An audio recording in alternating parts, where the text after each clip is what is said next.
Hello everyone! Ikaw ba isang Pilipina na naghahanap ng visa agency na trusted at legit? So for today's video ay i-share ko sa inyo yung aking karanasan sa pag-process ng US visa at meron ako ditong mga proof na yung Filipino visa ay trusted at legit talaga siya. So first, ito mga madam, basahin ko kay Madam Geneva. Same ma'am, spousal visa din po kami and sa Filipino visa, ipinagkatiwala ni Habi ang process.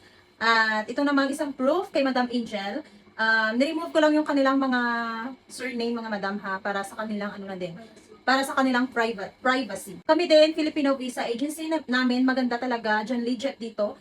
Nakunaw sa US, K1 visa naman sa amin. Tapos dito kay Madam Rialyn, Filipino visa din ang agency namin, be. And nandito na kami sa US ngayon, K1 and K2 holder na kami. Masaya ako na madami ng mga Filipina at mga foreigners na din ang natulungan ng Filipino visa. So kung ikaw ay isang Filipina na naghanap ng trusted at legit, kasi kami ng asawa ko pagkatapos ng kasal namin, so busy at we need to make sure talaga na yung mga requirements na ipapasa namin ay hindi magkamali kasi sa pag-process ng US visa ay hindi talaga siya madali.